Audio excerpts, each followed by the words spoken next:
যখন দিন শব্দ নিয়ে কথা বলি, দিন, ইন্না দিন ইনদাল্লাহিল ইসলাম, আল্লাহ যখন বলেন ওয়ামান ইয়াবতাগি গায়রাল ইসলামি দীনান ফালান ইউকবালা মিন, ইসলাম ছাড়া কোন দিন আল্লাহর কাছে নিয়ে আসলে আল্লাহ সেটা কবুল করবেন না। What is the meaning of দিন? কি অর্থ, দিনের অর্থ কি? আমরা সবসময় বাংলা অর্থ করি ধর্ম। এই অর্থকে আমি ভুল বলছি না, কিন্তু এই অর্থটা পরিপূর্ণ নয়। ধরেন 30% 35% পর্যন্ত কারেক্ট, বাকি 70% বা 65% পর্যন্ত অনুপস্থিত, পূর্ণ অর্থ নয়। পূর্ণ অর্থ কি? দেখেন, ধর্ম বলতে আমরা যা কিছু বুঝি দুনিয়াতে অনেক ধর্ম আছে, তাই না? অনেক ধর্ম। ধর্মের মধ্যে 3টা বিষয় থাকে। দুনিয়ার সব ধর্মে 3টা বিষয় নিশ্চিতভাবে আপনি পাবেন। প্রথমে কিছু বিশ্বাস পাবেন। সব ধর্মের কিছু ধর্মীয় বিশ্বাস আছে না? আমরা সৃষ্টিকর্তাকে মানি, আমরা মানি একজন, খ্রিস্টানরা মানে 3 জন, হিন্দুরা মানে আরো বেশি। সবার কিছু না কিছু ধর্ম বিশ্বাস আছে। আখিরাত সম্পর্কে আমাদের একটা বিশ্বাস, অন্য কারো অন্য কোনো বিশ্বাস। সব ধর্মের কিছু বিশ্বাস আছে। আমাদের ইসলামের মৌলিক বিশ্বাস হচ্ছে 6টা, যেগুলো আপনারা ইমানের মুফাসসালের মধ্যে পড়ে এসেছিলেন। আমানতু বিল্লাহি ওয়া মালাইকাতিহি ওয়া কুতুবিহি ওয়া রুসুলিহি ওয়াল ইয়াউমিল আখির ওয়াল কদরি খাইরিহি ওয়া শাররিহি মিনাল্লাহি তাআলা ওয়াল বা'সি বা'দাল মাউত। এগুলো ঠিক, এগুলো হাদিসে জিবরিলের মধ্যে আছে। এরপরে বিশ্বাসের পরে 2 নম্বরে দুনিয়ার প্রত্যেক ধর্মে কিছু না কিছু ইবাদত বন্দেগী থাকে। কেউ ইবাদত বলে, কেউ পূজা বলে, কেউ প্রেয়ার বলে, আছে সবার কিছু না কিছু, তাই না? আমরা মসজিদে করি, কেউ মন্দিরে করে, কেউ চার্চে করে, বাট সবার কিছু না কিছু ইবাদত বন্দেগী বা ধর্মীয় কিছু কাজ কাম আছে, আমল। 3 নম্বর, দুনিয়ার প্রত্যেক ধর্মের কিছু নিজস্ব রুসুমাত রয়েছে, সংস্কৃতি, কালচার। আমাদের ইসলামের সংস্কৃতি দাড়ি রাখা, মিসওয়াক করা, টুপি পরা, পাঞ্জাবি পরা, আতর লাগানো, এইগুলা এখান থেকে শুরু। এছাড়া আরো গভীরে গিয়ে দেখেন, মুসলমানদের ঘরে যখন বাচ্চার জন্ম হয় আমরা আকিকা করি। অন্য কোনো ধর্মের মানুষ আকিকা করে না, তারা অন্য কিছু নিশ্চয়ই করে, বার্থডে সেলিব্রেট করে, অন্য কিছু করে। আবার মুসলমানদের যখন বিয়ে হয় তখন ইজাব কবুল হয়, আক্ত হয়। হিন্দুদের যখন বিবাহ হয় তখন আবার এটি হয় না, আগুনের পাশ দিয়ে 7 বার চক্কর দিতে হয়, মন্ত্র পড়া হয়, সিঁদুর লাগাতে হয়, আরো অনেক কিছু। আবার মুসলমানদের ঘরে যখন মানুষ মারা যায় 4টা কাজ তো আমাদের উপর ওয়াজিব, করতেই হবে। গোসল, কাফন, জানাজা, দাফন। অন্য ধর্মের অন্য কোনো কিছু আছে, কেউ জ্বালিয়ে ফেলে, কেউ কফিনে বন্দি করে মাটির নিচে রেখে দেয়, কেউ অন্য কিছু করে। এগুলা কি? এগুলা রিলিজিয়াস রিচুয়াল, ধর্মীয় সংস্কৃতির অন্তর্ভুক্ত। দুনিয়ার প্রত্যেক ধর্মে আপনি এই 3টা জিনিস পাবেনই পাবেন। কিছু বিশ্বাস পাবেন, কিছু ইবাদত বন্দেগী পাবেন, আর কিছু কালচার বা সংস্কৃতি পাবেন। কিন্তু এর বাইরে ধর্মীয় বিষয়গুলো, এর বাইরে ধর্ম আর কোনো কিছু নিয়ে কথা বলে না। এখানে ইসলাম একটু আলাদা, একটু নয়, অনেকটাই আলাদা। ইসলাম শুধু এখানেই থামে না, বরং এর পরেও কথা বলে। আপনার পরিবারকে কিভাবে সাজাবেন ইসলাম সেটিও বলে দেয়। আপনার সমাজকে কিভাবে সাজাবেন ইসলাম সেটিও বলে দেয়। আপনার বিচার ব্যবস্থা কিরকম হবে ইসলাম সেটিও বলে দেয়। আপনার সংস্কৃতি কি হবে ইসলাম সেটিও বলে দেয়। আপনার শিক্ষা ব্যবস্থা কিরকম হবে ইসলাম সেটিও বলে দেয়। আপনার ব্যবসা লেনদেন কিভাবে হবে ইসলাম সেটিও বলে দেয়।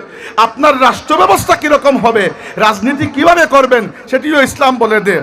যুদ্ধের ময়দানে গিয়ে কি করবেন ইসলাম সেটিও বলে দেয়। শান্তির সময় কিভাবে চুক্তি করবেন ইসলাম সেটিও বলে দেয়।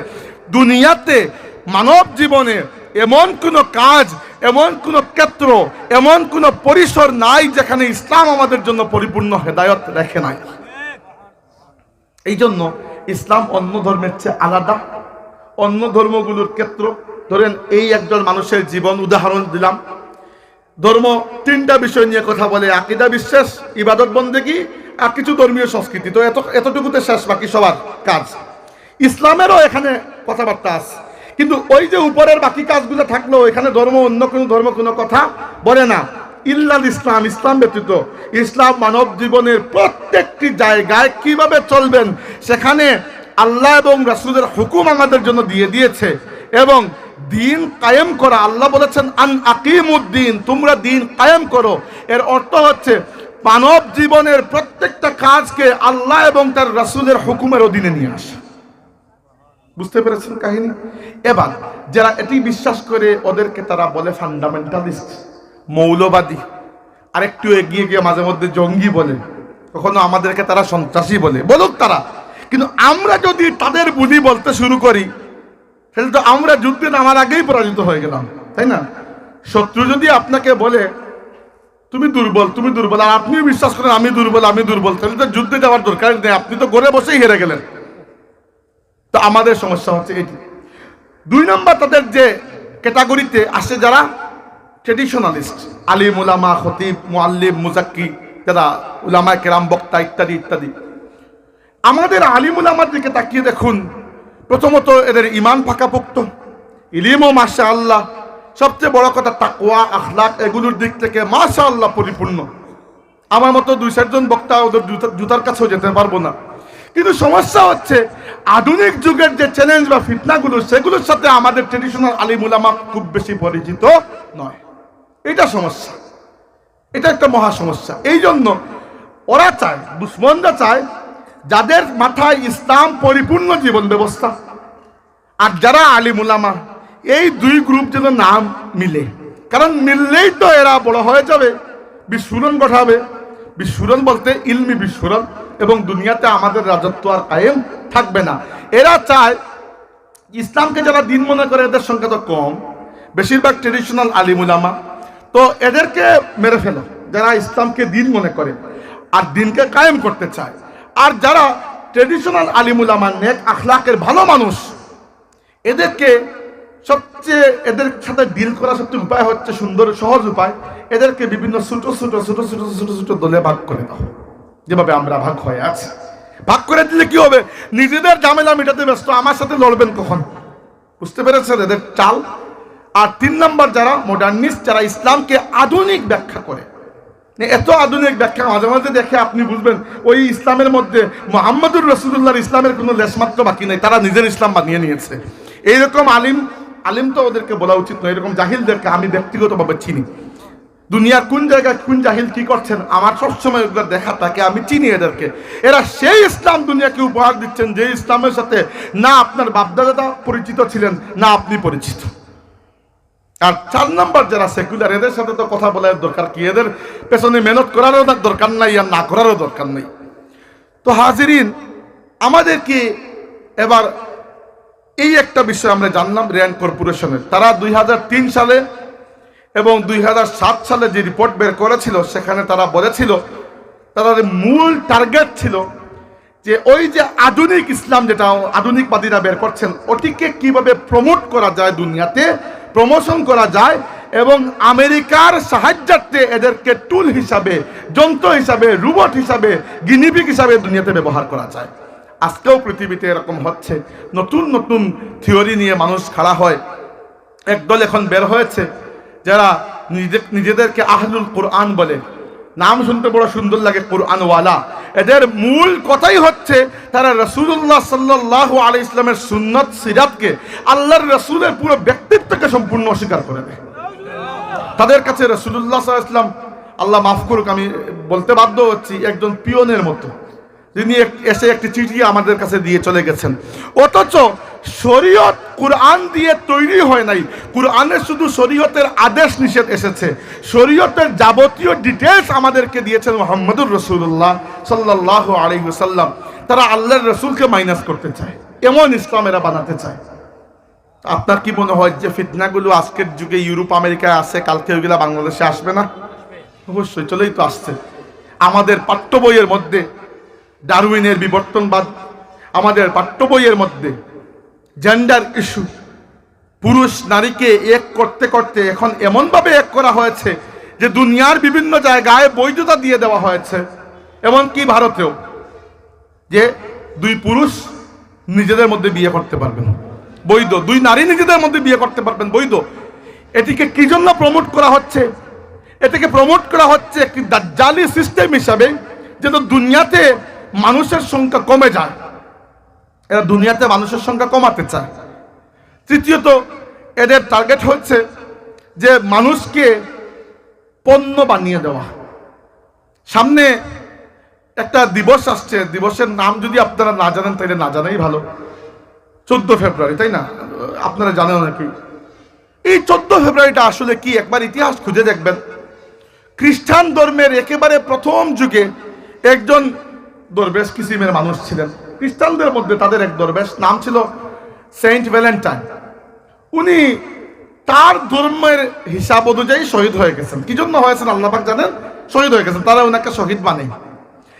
প্রায় 400-500 বছর পরে আরেকজন অনেক বড় খ্রিস্টান ধর্মগুরু, উনি ওই শহীদের উরুস বা ইসালের সোহাব যেটাকে আমরা বলি সেটি শুরু করেছেন। নাম দিয়েছেন the feast of lord Valentine. Lord ভ্যালেন্টাইনের কুলখানি। ফিস্ট মানে কুলখানি, সহজ হিসাব কুলখানি। যাক, আজকের দুনিয়ায় এই দিনটা হয়ে গেছে ভালোবাসা দিবস। এর সাথে ভালোবাসার কি সম্পর্ক? ধরলাম ওই ব্যক্তি শহীদই হয়ে গেছে, ধরলাম খুব ভালো মানুষ ছিল, সব ছিল। ওই দিনটা ভালোবাসার দিবস কি জন্য হয়? আসলে ভালোবাসা কিছুই না, দুইটা জিনিস। প্রথমে বেহায়াপনাকে প্রমোট করা, আর এর থেকে বড় জিনিস হচ্ছে যা আমরা কখনোই বুঝি না, বর্তমান দুনিয়ার অর্থনীতি হচ্ছে ক্যাপিটালিস্ট অর্থনীতি, পুঁজিবাদী। এখানে মানুষের কোনো দাম নাই, এখানে দাম শুধু টাকার, পণ্যের। এই সকল দিবসের মাধ্যমে তাদের অর্থনীতিকে তারা চাঙ্গা করে। যত আপনি এই সকল দিবসে মগ্ন হবেন, আপনি ফুল কিনবেন, মিষ্টি কিনবেন, টেডি বিয়ার কিনবেন, এই কিনবেন, সেই কিনবেন, এগুলো আলটিমেটলি কার পকেট? তাদের পকেটেই টাকাটা ঢুকাচ্ছে, তাই না? দুনিয়ার প্রত্যেকটি জিনিসকে এখন পণ্য বানানো হয়েছে, দুনিয়ার প্রত্যেকটি জিনিসকে। এই সব কিছুর পিছনে এই যে আপনাকে মাঝে মধ্যে টেলিভিশনে দেখেন, এখন আমাদেরও তো দেশে চলে এসেছে যে ভালোবাসার গল্প আর এইসবের গল্প, ওই প্রত্যেকটি আসলে বিভিন্ন পণ্য বিক্রি করার একটা উপায়, আর কিছুই না। আমি ইউরোপে এরকম অসংখ্য দেখেছি যে বিভিন্ন মানুষের ইমোশনকে ব্যবহার করে নিজের পকেট গরম করার একটা সুব্যবস্থা। আমরা খালি বন্ডপীরদের উপর দোষ দিই, বন্ডপীরদের মতো এরাও সেম কাহিনী, মানুষের পেট কেটে নিজের পকেটটা ভরে। দুনিয়াটা এই দাজ্জালি সিস্টেমের মধ্যে বন্দী হয়ে গেছে, আর এখানে এই দাজ্জালি সিস্টেমের সামনে সবাই মাথা পেতে দিয়েছে, কেবল একটা জাতি ব্যতীত। আমি আপনাকে আরেকটু একাডেমিক দিক থেকে বলি। 1996 সালে আমেরিকার অনেক বড় এক বিজ্ঞানী ছিলেন, রাষ্ট্রবিজ্ঞানী, সমাজবিজ্ঞানী, তার নাম ছিল স্যামুয়েল হান্টিংটন। তিনি একটা কিতাব লিখেন, নাম ছিল দ্য ক্লাশ অফ সিভিলাইজেশন। ওই কিতাবের মধ্যে তিনি আমেরিকাকে এটা বুঝান যে শুনো, আগামী দিনে দুনিয়াতে অনেক বড় বড় যুদ্ধ হবে বিভিন্ন সভ্যতার মধ্যে, বিভিন্ন জাতির মধ্যে। ওই যুদ্ধগুলোর জন্য আমাদেরকে আগে থেকে প্রস্তুত হতে হবে, আমাদেরকে মানে আমেরিকাকে, পশ্চিমা বিশ্বকে। এবং তিনি দেখান দুনিয়াতে মোট 8টা জাতি আছে যারা শক্তিশালী, বাকিগুলো এত হিসাবের না। এই 8 জাতির মধ্যে 7টা জাতিকে আমেরিকা খুব সহজেই ক্যাপচার করে ফেলতে পারবে, যুদ্ধই করা লাগবে না, এরা এমনিতেই আমেরিকার গোলাম হয়ে যাবে। একমাত্র মুসলমান জাতি যাদেরকে ব্যাগে আনতে আমেরিকার ব্যাগ পেতে হবে। এটা কার পরামর্শ? স্যামুয়েল হান্টিংটনের। সেই পরামর্শকে আমলে নিয়ে 2001 সালে টুইন টাওয়ার হামলার নাটকের পর থেকে দুনিয়া জুড়ে ওয়ার অন টেরর, সন্ত্রাসের বিরুদ্ধে যুদ্ধ নাম দিয়ে আমেরিকার প্রেসিডেন্ট জর্জ ডব্লিউ বুশের নেতৃত্বে যে মুসলিম হত্যার একটা পায়তারা শুরু হয়েছিল, এখন পর্যন্ত দুনিয়ার দিকে দিকে আমরা সেম কাহিনী দেখে যাচ্ছি। এর থেকে উত্তরণের একমাত্র উপায় ছিল মুসলিম নেতৃবৃন্দের একটা পদক্ষেপ, কিন্তু কেউ নিচ্ছে না। বরং আমি আপনাদেরকে আরো কিছু সামনে এগিয়ে বর্তমান যুগের দাজ্জালি ফিতনার একটা তো বললাম রেয়ান কর্পোরেশন এবং তাদের যে পরামর্শ, যে টার্গেট, এবং আমরা যে কিভাবে না জেনে তাদের হাতের পুতুল হয়ে গেছি, এইটা। 2 নম্বরে আরেকটা বিষয় আমি কয়েকটা আপনাদেরকে আজকে বলবো। 2 নম্বর, বর্তমান ফিতনার মধ্যে, এই দাজ্জালি ফিতনার মধ্যে আরেকটা মহা ফিতনা হচ্ছে ইন্টারফেইথ নামক একটা ফিতনা। ইন্টারফেইথ কি? নাম শুনতে সুন্দর লাগে, নামের পেছনে পড়বেন না। প্রায় সময় নাম শুনতে বিভিন্ন বস্তুকে মনে হয় মাশাআল্লাহ। ইন্টারফেইথ মানে হচ্ছে আন্তধর্মীয় সম্প্রীতি, বিভিন্ন ধর্মের মধ্যে একটা সহজ সুন্দর সম্পর্ক। ধরেন উদাহরণস্বরূপ, এখানে আপনাদের এলাকায় হিন্দু মুসলিম উভয়ই বাস করেন। এখন এটি উচিত তো যে আপনারা সারা জিন্দগি খালি লড়াই করতেই থাকবেন, এর চেয়ে ভালো যদি একসাথে বসে সুন্দর করে বসবাস করার একটা পদ্ধতি আপনারা বের করেন। এটা একটা সুন্দর বিষয়, কিন্তু এই সুন্দরের আড়ালে অসুন্দর কি? নাম যদিও দেওয়া হয়েছে ইন্টারফেইথ, কিন্তু টার্গেট করা হয়েছে যে পৃথিবীর সব ধর্মকে ভেঙ্গে চুরে একত্রিত করে একটা সেকুলার টাইপের মুরব্বা টাইপের বানিয়ে দেওয়া হবে, যারা বর্তমান দাজ্জালি সিস্টেমের দিকে যেন আঙ্গুল তুলে না থাকায়। সম্রাট আকবর এবং সম্রাট জাহাঙ্গীর, আপনারা জানেন নিশ্চয়ই, ইসলাম, হিন্দু, বৌদ্ধ, খ্রিস্টান, শিখ বিভিন্ন ধর্মকে একত্রিত করে একটা মুরব্বা ধর্ম বানিয়েছিল, দ্বীন-ই ইলাহি, নাম তো শুনেছেন। সেই দ্বীন-ই ইলাহির মতো একটা পায়তারা দুনিয়াতে চালু হয়েছে এবং আশ্চর্যের বিষয়, বড় বড় মুসলমানদের বড় বড় আলিম উলামা এই পায়তারা ফেসে গেছেন। খ্রিস্টানদের সাথে, হিন্দু বড় বড় ধর্মগুরুদের সাথে, অন্যান্য ধর্মের ইহুদিদের ধর্মগুরুদের সাথে গিয়ে ওনারা চিল করেন, রিল্যাক্স করেন। কিন্তু দেখুন, এবার আপনার আমার মধ্যে যদি একটা বৈঠক হয়, তখনই সম্ভব যখন আপনি আমি সেম পজিশনে, আমি আপনাকে জুলুম নির্যাতন করছি আর আপনার সাথে ওদিকে শান্তি সংলাপ করছি, ওটা কি খাটে না?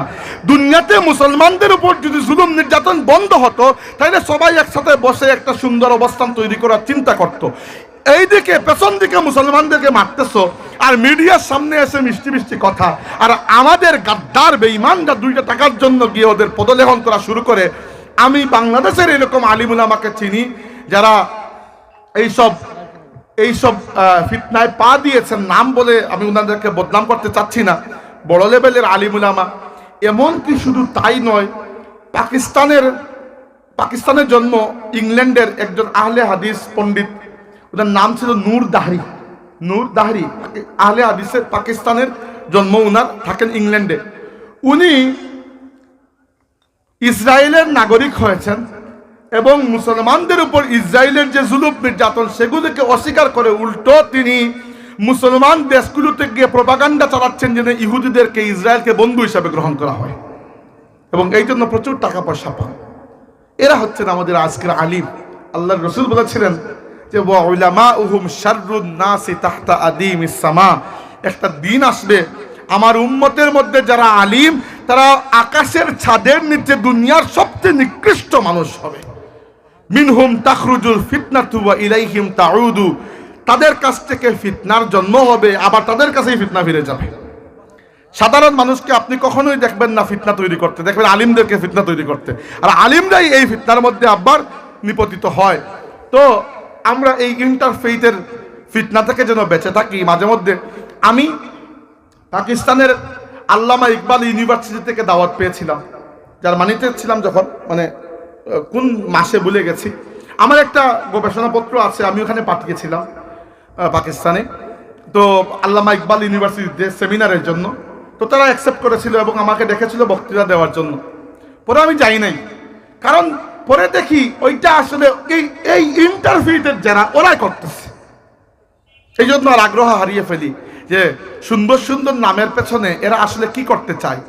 একবার চিন্তা করে দেখুন, আকবরের দ্বীন-ই ইলাহির মূল কনসেপ্ট কি?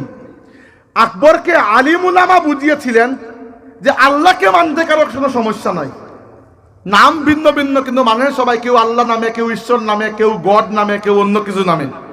সমস্যা রাসূলের মধ্যে, নাউযুবিল্লাহ। তারা বলেছিল সমস্যা শরীয়তের মধ্যে, রাসূল শরীয়ত নিয়ে এসেছেন, শরীয়তের সমস্যা, শরীয়তকে একেবারে সাকিত করে দাও, ব্যান করে দাও। তো বর্তমানে এই ফিতনায় অনেকেই নিপতিত। আপনি ইন্টারফেথ ফিতনার মধ্যে যারা পড়েছেন এদেরকে হয়তো চিনেন না, একটু সার্চ করলে, একটু খুঁজাখুঁজি করলে দেখে নেবেন যে কারা এগুলোর মধ্যে আছেন এবং কোন সেই সামান্য কয়েকটা মাসলাক যারা এই ফিতনাগুলোকে বুঝে না বুঝে এগুলোর মধ্যে পড়ে গেছে।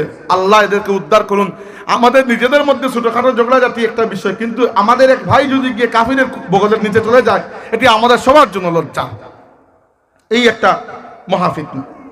3 নাম্বার যে একটা মারাত্মক ফিতনা, তারা অনেক আগ থেকে পরিকল্পনা করেছিল এবং এটি আমি বলছি না, এটি এই রিপোর্টটা তৈরি করেছে, এই কোনোগুলোই আমার মুখের কথা নয়। এই রিপোর্টটা তৈরি করেছিলেন পল ভ্যালিলি নামক একজন লেখক, তার একটা বই আছে, আমি পড়েছিলাম, দ্য ফিফথ ক্রুসেড। তিনি বলেছেন যে মুসলমান আর খ্রিস্টানদের মধ্যে এর আগে 4টা যুদ্ধ হয়েছে, ক্রুসেড যুদ্ধ। সুলতান সালাহুদ্দিন আইয়ুবী রাহমাতুল্লাহ আলাইহি শেষ ক্রুসেডে খ্রিস্টানদেরকে পরাজিত করে বাইতুল মুকাদ্দাসকে ফিরিয়ে এনেছিলেন। তিনি বলেছেন না, শেষ হয় নাই ক্রুসেড, একটা ক্রুসেড এখনো খ্রিস্টানরা মুসলমানদের বিরুদ্ধে চালিয়ে যাচ্ছে, বুকা মুসলমানরা জানেই না ওইটা। এইটা অস্ত্রের ক্রুসেড নয়, বুদ্ধির ক্রুসেড। আমরা ওইখানে মার খেয়ে যাই, আমরা তাদের পরিকল্পনা গ্রহণ করি। তাদের অনেক আগ থেকে পরিকল্পনা ছিল যে বিশেষ করে আরবের যে মুসলিম রাষ্ট্রগুলো, এই রাষ্ট্রগুলোতে মানুষের মধ্যে এখনো একেবারে কাঁচা ইমানি জজবা রয়ে গেছে, এখনো তাদের ইমানি জজবা রয়ে গেছে। এদেরকে সবাইকে দাবানো সম্ভব নয়। এর বিপরীতে আমরা যা করতে পারি, আরব বিশ্বের বিভিন্ন দেশে সেকুলার আমাদের পদলেখী কিছু শাসককে যদি বসিয়ে দেই, ওরাই আমাদের পক্ষ থেকে পুতুল হয়ে কাজগুলো করে ফেলবে। আজকে দুবাইয়ের শাসকের দিকে তাকিয়ে দেখুন, আরব আমিরাতের, সৌদি আরবের আলে সৌদ পরিবারের দিকে তাকিয়ে দেখুন। মক্কা মদিনার ভূমি, হারামাইন শরীফাইনের পবিত্র ভূমি সৌদি আরবে আজকে হিন্দুদের হোলি এবং খ্রিস্টানদের হেলোইন পালন করা হচ্ছে। দেখেন নাই পত্রিকায়, ফেসবুকে, ইউটিউবে দেখেছেন নিশ্চয়ই। বলেন কোন দিক থেকে ওইগুলোকে জায়েজ বানানোর কোনো দলিল পাওয়া যাবে? অথচ আমার নিজের চোখে দেখা ওইখান থেকে ডলার আসে যাদের জন্য, যারা ওইখানে ডলার খেয়ে বাঁচেন, ওরা উঠে পড়ে লেগেছেন এইগুলোকে জায়েজ বানানোর জন্য। ক্যাসিনো, জুয়া খেলার ক্যাসিনো বানানো হচ্ছে। এরপরে সিনেমা হল, কনসার্ট ইত্যাদি ইত্যাদি নানান কিছু।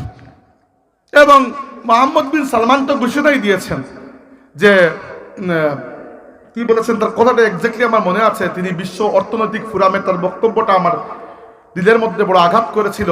যদিও তার প্রতি আমার বিন্দুমাত্র কোনো শ্রদ্ধা ভালোবাসা নাই, তারপরেও এটলিস্ট চিন্তা করি নাই যে এটা তিনি বলবেন। তিনি বলেছিলেন যে শারকুল আউসাত হিয়া উরুব্বা জাদিদা, মধ্যপ্রাচ্যকে আমরা নতুন ইউরোপ বানাবো।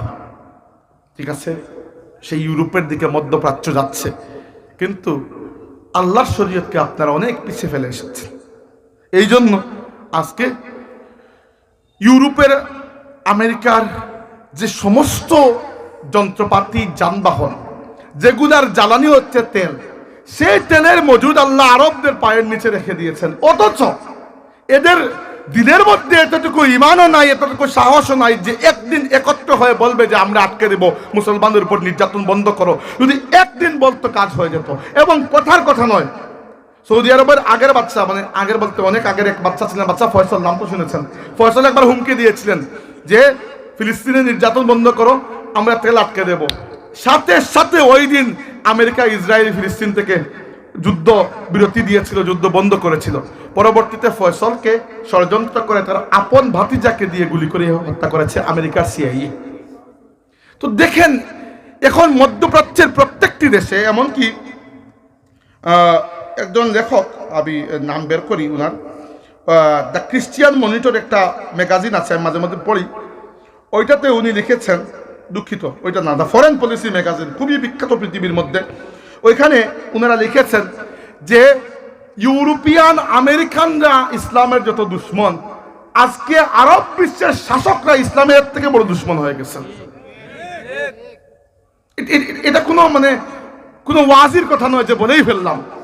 দ্য ফরেন পলিসি ম্যাগাজিন দুনিয়ার মধ্যে নামি নামি একটা ম্যাগাজিন, যারা কিছু লিখলে গবেষণা করে লিখে, এরা লিখেছে। এবং আমি নিজে আরব আমিরাতের রাজপুত্র যিনি, মানে রাজার ছেলে যিনি, উনার বক্তব্য শুনেছি। উনি ইউরোপ আমেরিকাকে বলছেন যে মুসলমানদের ব্যাপারে একটা টাইট দেওয়ার জন্য। তো চিন্তা করেন আমরা কোন জায়গায় যাচ্ছি। এবার এত কাহিনীর পরেও আল্লাহর রহমত আমরা কিভাবে আশা করি? এই হচ্ছে 3 নম্বর ফিতনা। আর 4 নম্বর যেটি বলতে চাই সেটি হচ্ছে, আমি একটু খুঁজে দেখি, কারণ আমার কাছে ওইগুলা আমি লিখে রেখেছিলাম, যে যেদিকে দুনিয়ার দিকে যেখানেই মুসলমানরা একটু নিজেদের অতীত ইতিহাসকে জেনে শুনে বুঝে আবার নতুন করে পুনর্জাগরণের একটু স্বপ্ন দেখেন, সেটিকেই জঙ্গিবাদ বলে দাবিয়ে দেওয়া হয়, তাই না? দেখেন, আমি আজ পর্যন্ত খুঁজে পাইলাম না যে জঙ্গি কোনটা আর জঙ্গি কোনটা নয়, ওই সংজ্ঞাটা কে নির্ধারণ করে। আজ দুনিয়া জুড়ে মুসলমানদের উপর যে জুলুম নির্যাতন করা হচ্ছে, ইসরায়েল যে ফিলিস্তিনের উপর নির্যাতন করছে, কাউকে তো বলতে শুনি নাই জঙ্গি হামলা। অথচ মুসলমানদের প্রত্যেকটা কাজকে জঙ্গি হামলা নামে আখ্যায়িত করা হয়। এমনকি আমাদের আলিম উলামা যখন ওই বিতর্কিত শিক্ষানীতি, বিতর্কিত বলে আমি এটাকে কেন হালকা করছি, ওই ইসলাম বিরোধী শিক্ষানীতির ব্যাপারে কথা বলেছিলেন, বাংলাদেশের বামপাড়ার কিছু নাস্তিক মুরতাদ বলেছে যে শিক্ষা ব্যবস্থার উপরে মোল্লারা জঙ্গি হামলা করেছে। তাদের সাহস এই লেভেলে বেড়ে গেছে। কি জন্য? কারণ আমরা এখনো নিজের অবস্থাটা জানতে পারি নাই। আমরা এখনো এক ধরনের জালের মধ্যে বন্দী হয়ে আছি। আমি একটা জিনিস অনেক চিন্তা করে বের করেছি এবং আল্লাহ আমাকে এটি শিখিয়ে দিয়েছেন। মানে এটি চিন্তা করে বের করার মতো নয়, হঠাৎ করে আল্লাহ মাথায় নিয়ে এসেছেন। যে আমরা জানি আল্লাহর রাসূল বলেছেন আদম সৃষ্টির পর থেকে নিয়ে কিয়ামত পর্যন্ত সবচেয়ে বড় ফিতনা হচ্ছে দাজ্জাল। এর চেয়ে বড় কোনো ফিতনা নাই, এটা আমরা জানি। আল্লাহর রাসূল বলেছেন যে মা খালাকাল্লাহু, আমি হাদিসটা ভুলে গেছি, আদমকে সৃষ্টির পর থেকে নিয়ে কিয়ামত পর্যন্ত দাজ্জালের চাইতে বড় কোনো ফিতনা আর নাই। আমরা জানি দাজ্জাল এক ব্যক্তি, আল্লাহ নবী তার পুরো বর্ণনা দিয়েছেন। আমরা জানি কিয়ামতের আগে সে আসবে, তাই আমরা মনে করে নিয়েছি ওটি পরে আসবে, যেহেতু ওটি আমাদের চিন্তার কোনো বিষয় নয়। কিন্তু একটা জিনিস একদিন আল্লাহ হঠাৎ করে আমার মাথায় নিয়ে এসেছেন, যেটিকে আমি সত্য মনে করি। সেটি হচ্ছে, আপনি জীবনে অনেকবার তুফান দেখেছেন। তুফান কিন্তু হুট করে আসে না। তুফান আসার আগ থেকে বোঝা যায় তুফান আসতেছে, তাই না? আসমান কালো হয়ে যায় কিন্তু, এবং বাতাসের গতিবেগ বেড়ে যায়। পাখিদের কিচিরমিচির শুনতে পান আপনি, পাখিরা ঘরে ফিরতেছে, গবাদি পশু ঘরে ফিরতেছে। তো আমরাও এই তুফানের আগের অবস্থার মধ্যে আছি। দাজ্জাল ব্যক্তি হিসাবে যখন আসবে তখন আসবে, দাজ্জাল আসার পূর্বে দাজ্জালের ফিতনা আমাদেরকে আষ্টে পৃষ্ঠে ঘিরে ধরেছে। এই ফিতনা থেকে আমাদের বাঁচার অনেক উপায় আছে, সেটি বলবো পরবর্তী সময়টুকু। এত সময় বললাম যে ফিতনা কোনগুলা, এইগুলা মাত্র কয়েকটা। আমি জাতীয় মাসিক পরোয়ানায় নিয়মিত এসব বিষয় নিয়ে লেখালেখি করি, আপনারা পড়বেন বিষয়গুলা। বিশেষ করে মুরব্বীদের প্রতি শ্রদ্ধা রেখেই বলছি, আমি যখনই ওয়াজ করি আমার টার্গেট থাকেন মূলত তরুণরা। মুরব্বীরা আমাদের শ্রদ্ধার পাত্র, তাদের দুয়ার হাত আমাদের উপর থাকবেন, সবটা ঠিক আছে, কিন্তু আমার টার্গেট তরুণরা। কারণ ভবিষ্যতে আমরা আপনারাই তো নেতৃত্ব দিতে হবে, এই উম্মতের গাড়ি আমাদেরকেই চালাতে হবে। আল্লাহর নবী তো বড় দাবি করে বলেছেন, ইয়াহমিলু হাযাল ইলমা মিন কুল্লি খালাফিন উদুলুহু, এই উম্মতের কিছু ন্যায়পরায়ণ মানুষ, আমার উম্মতের মধ্যে প্রত্যেক জেনারেশনে এমন কিছু নেক ন্যায়পরায়ণ মানুষ আসবে যারা আমার ওই আদর্শকে, ওই ইলমকে বহন করে নিয়ে পরবর্তীদের কাছে পৌঁছে দেবে। আগের যুগে আমরা দেখেছি আল্লামা ফুলতুলি সাহেব কিবলাকে, মদ্দি সাহেব হুজুরকে, যারা ইন্তেকাল করেছেন, যারা এখনো আছেন, এদের নাম আমি বলছি না, যারা ইন্তেকাল করেছেন। এছাড়া শুধু এই মস্তকে কেন, অন্যান্য মস্তকেও তো অনেক মানুষ আছেন। উলামায়ে দেওবন্দের মধ্যে কত বড় বড় উলামায়ে কেরাম ছিলেন যারা সত্যিকার অর্থে আল্লাহর দ্বীনের লিওয়াজহিল্লাহ খিদমত করেছেন। ছোটখাটো মত পার্থক্য থাকতে পারে, কিন্তু it has to be accepted যে তারা করেছেন, অফকোর্স করেছেন। সাহেবুল্লাহর সাথে সম্মিলিতভাবে কত আন্দোলন সিলেটে হয়েছে নাস্তিক মুরতাদদের বিরুদ্ধে।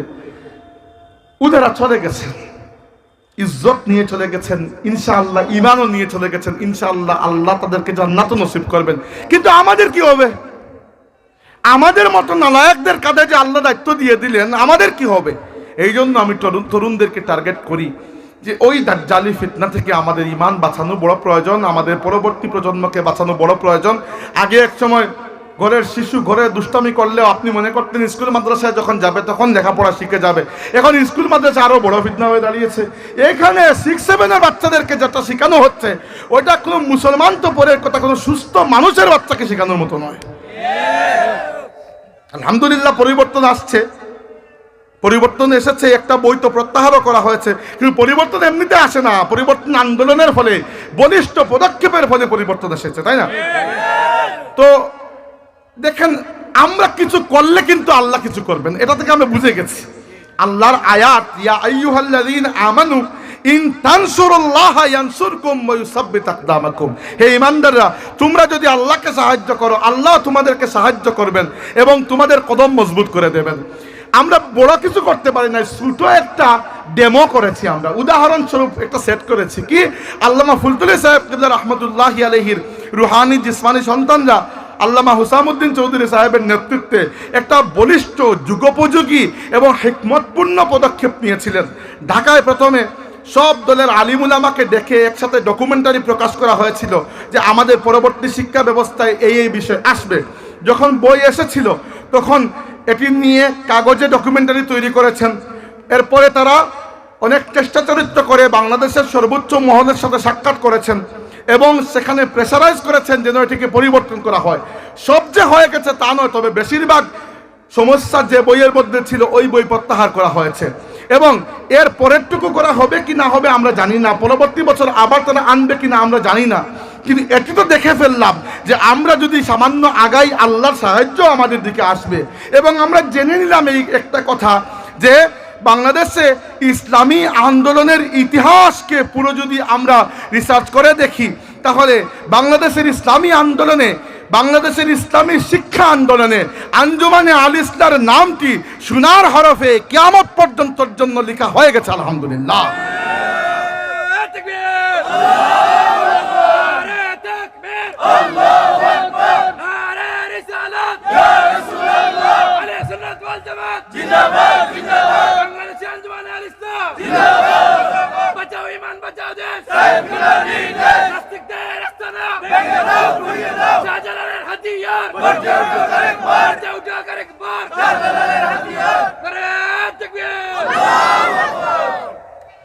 আমরা সত্যি শাহজালাল রহমতুল্লাহ আলাইহির এই হাতিয়ারের উত্তরাধিকারী। আমরা যদি এর প্রয়োগটা ঠিক মতো করতে না পারি তাহলে কেউ একজন এটি নিয়ে আমাদের উপরে প্রয়োগ করবে। কিভাবে বললাম এই কথা, এত বড় কথা?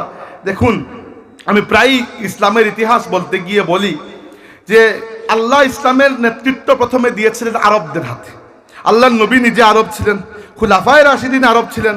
এরপরে যারা ইসলামের নেতৃত্ব দিয়েছে উমাইয়া বংশ, এরাও আরব ছিল। এরপরে যারা দিয়েছে আব্বাসী বংশ, এরাও আরব ছিল।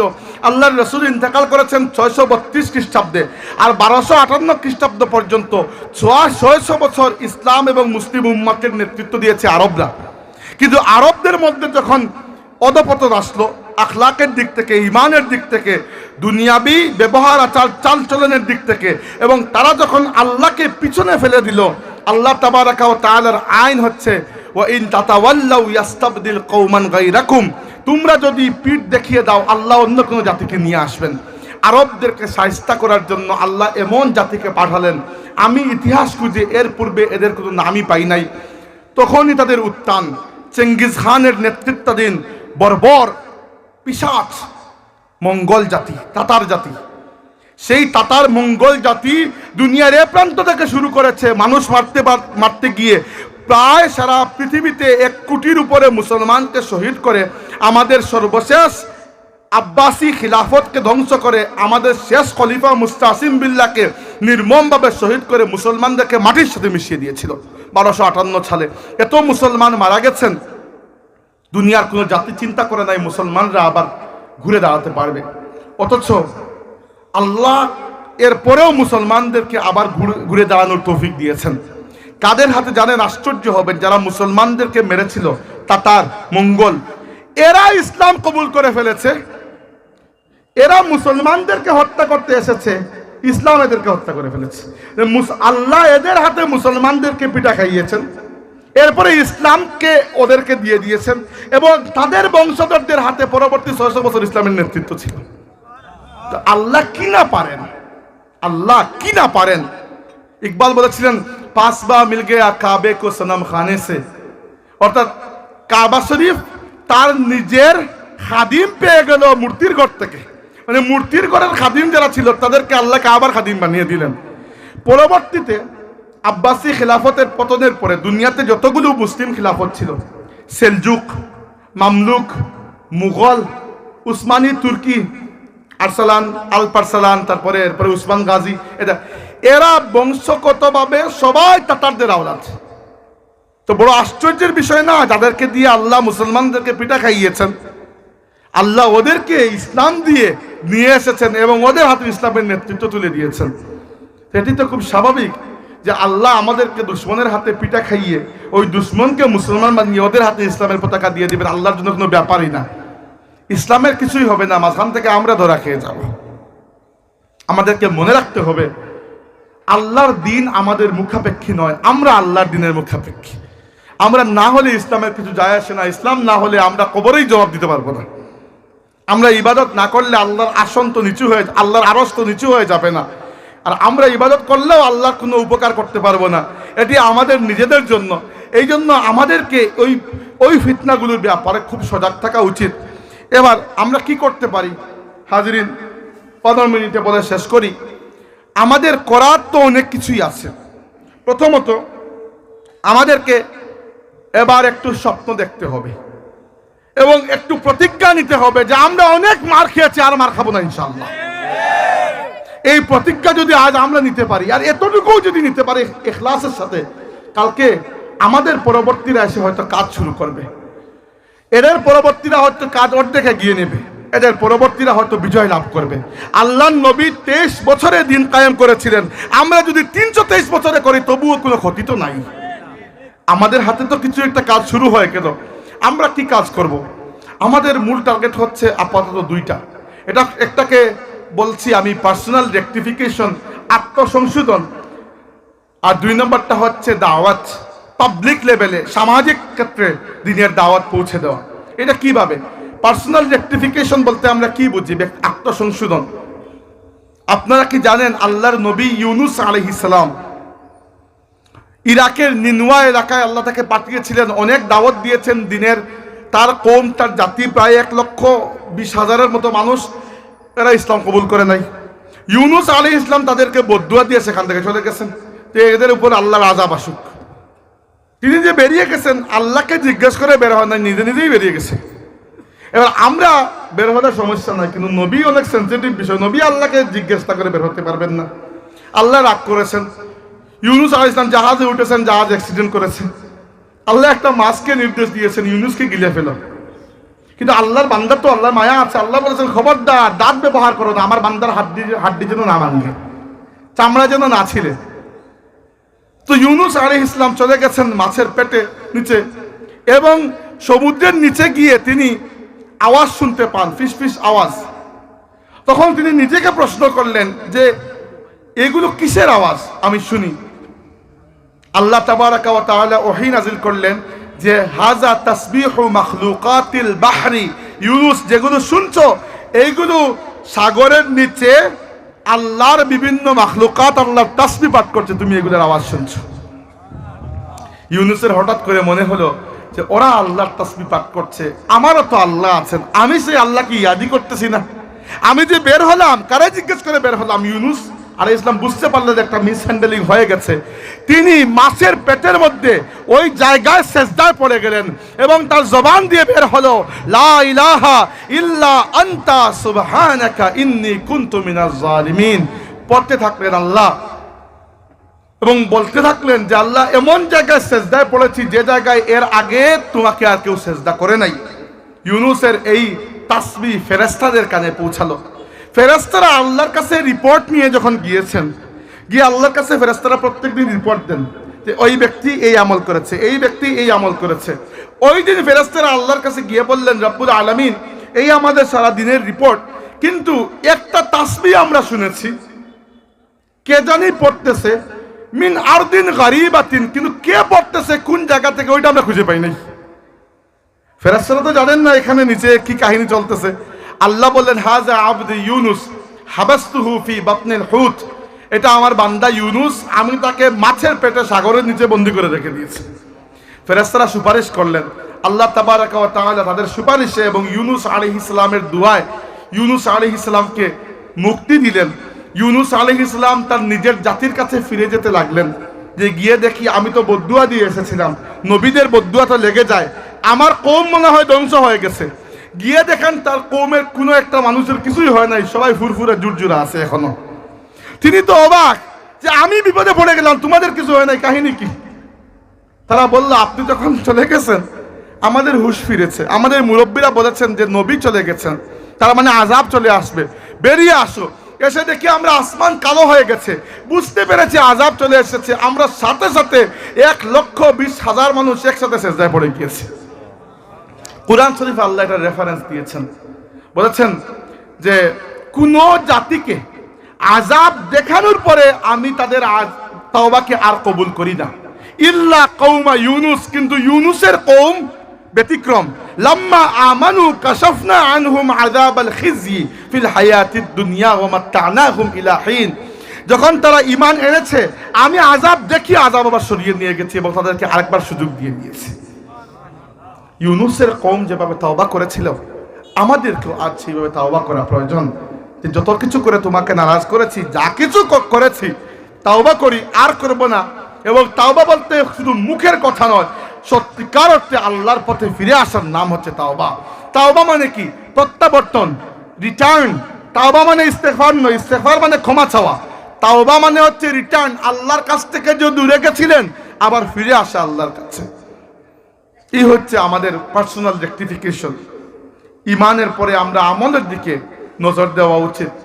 অন্ততপক্ষে আমাদের ফরাইজ যেগুলো আছে, ফরজ ইবাদত, অন্ততপক্ষে ফরজ ইবাদতগুলো ঠিকঠাক মতো আদায় করেন।